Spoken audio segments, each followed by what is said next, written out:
Le Canada est présentement en période électorale. Le jour du scrutin arrive à grands pas. Les élections auront lieu le 28 avril. Et pour en parler, je reçois le directeur de scrutin de la circonscription de Montmorency-Charlevoix, M. Louis Castonguay. Bonjour, M. Castonguay. Merci d'avoir accepté notre invitation. Bonjour, merci à vous. C'est moi qui vous remercie de m'avoir invité. Monsieur Castonguay, je débuterai en vous demandant de nous faire un petit rappel des conditions pour aller voter. Qu'est-ce que l'on doit apporter comme citoyen lorsque l'on se rend au bureau de vote? OK. Pour les 4 jours de vote par anticipation, le 18, 19, 20, 21, ainsi que le 28, la journée du vote, vous devez apporter, l'idéal, c'est d'emmener 2 cartes d'identité et possible une avec photo. Ça peut être des cartes émises par le gouvernement provincial, le gouvernement fédéral, ça peut être le passeport. Et la carte d'identité de l'électeur qu'ils ont reçue par la poste n'est pas obligatoire. Mais s'ils l'emmènent, c'est tant mieux. C'est surtout pour renseigner l'électeur à quel endroit aller voter au vote par anticipation, puis la journée du vote. À ce moment-là, le monde va montrer leur carte. On va identifier comme il faut l'électeur avec la liste électorale, si c'est la bonne personne qui habite au bon endroit. Et à ce moment-là, on va lui donner le bulletin de vote et il va pouvoir voter. Est-ce que dans la circonscription de Montmorency-Charlevoix, on se trouve à avoir beaucoup de lieux de vote, de lieux de scrutin? Oui, la circonscription, nous autres, si on part de l'Est, on part de Baie-Sainte-Catherine, on passe par l'île aux Coudes, toute Charlevoix, la côte de Beaupré, on a l'île d'Orléans, on a une partie de Beauport. Puis cette année, ce qui est nouveau dans la circonscription, c'est que les cartes électorales ont été refaites et on a la municipalité de Sainte-Brigitte-de-Laval et la municipalité du Lac-Beauport. Qui sont ajoutés. Est-ce que ça change quelque chose en ce qui concerne le poids démographique de la circonscription? Oui, c'est sûr que ça a rajouté quelques électeurs de plus, là. On est environ à 82 000, 83 000 électeurs là, qui peuvent voter, à comparer à environ à 60-70 000 la dernière fois, là. Quelles sont les heures d'ouverture des bureaux, là, la journée des votes par anticipation, mais également le 28 avril prochain? OK.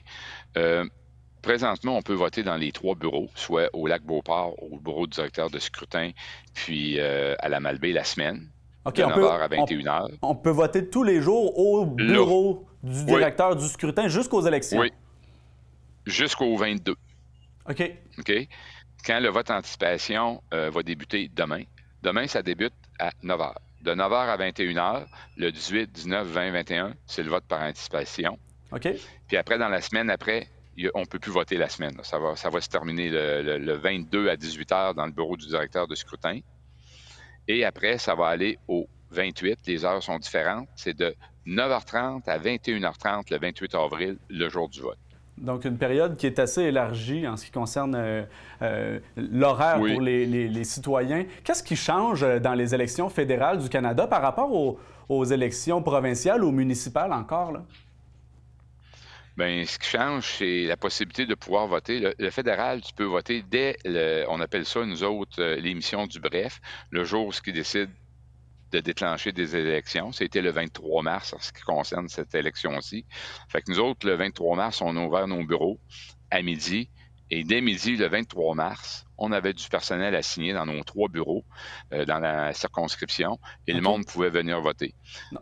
Je vous Donc, ça dirais qu'à ce les... moment-là, on n'avait pas les 6 candidats officialisés, Ouais. mais quelqu'un qui connaît d'avance son candidat et décide de voter pour un candidat pour venir voter. Parce que tu ne peux pas voter pour un parti, vous devez absolument voter pour un candidat, parce que sans ça, les bulletins vont être rejetés. Donc, ça limite l'attente pour certaines personnes qui se diraient, moi, ça ne me tente pas le 28 avril de me rendre et d'attendre 1 heure ou 2 dans la file, là. Bien, c'est sûr que c'est préférable, si la personne sait pour qui voter, bien, ça lui donne une grande période parce que depuis le 23 mars, c'est possible de voter. OK. Lorsque les candidats, nous autres, là, ça fait 2 semaines comme il faut, que tous les candidats sont confirmés, bien, on voit qu'on a plus d'achalandage là, dans nos 3 bureaux où ce que le monde vienne voter parce qu'ils ne veulent pas aller voter les jours de vote par anticipation, qui cette année, par un pur hasard, tombe une fin de semaine de grand congé, qui est le congé de Pâques. C'est Oui. très rare qu'on voit ça. Puis, aller le 28, bien, c'est sûr que le 28, on a plus de bureaux. Comme, juste pour vous donner un exemple, on a 20 bureaux de vote d'ouverts à partir de demain, 9 h pour les 4 jours. Lors de la journée du vote, le 28 avril, on va avoir 43. OK. endroits où ce que le monde va pouvoir aller voter. Dans les 20 bureaux de vote, j'ai un total de 26. Dans mes 20 lieux de vote, excusez, j'ai 26 bureaux de vote, des urnes. Puis la journée du vote, le 28 avril, j'ai 43 lieux pour 217 boîtes de scrutin.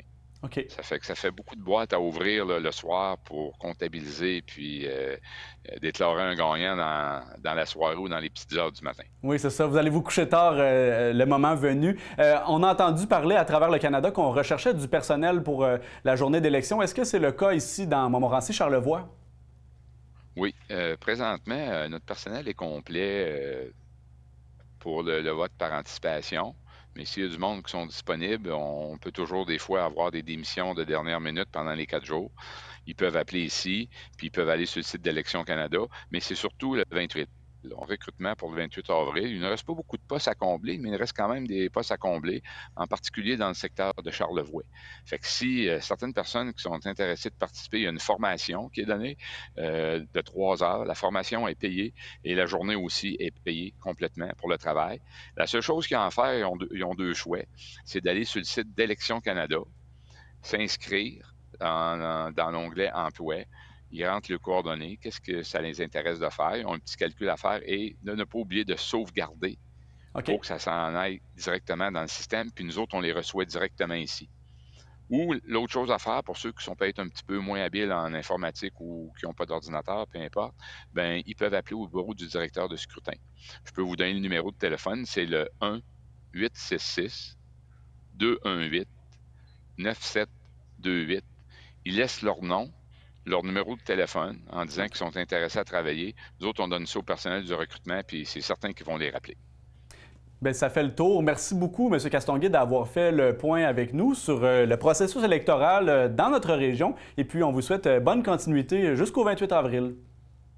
Bien, je vous remercie de l'invitation, puis je vous souhaite bonne fin de campagne à vous aussi. Merci beaucoup.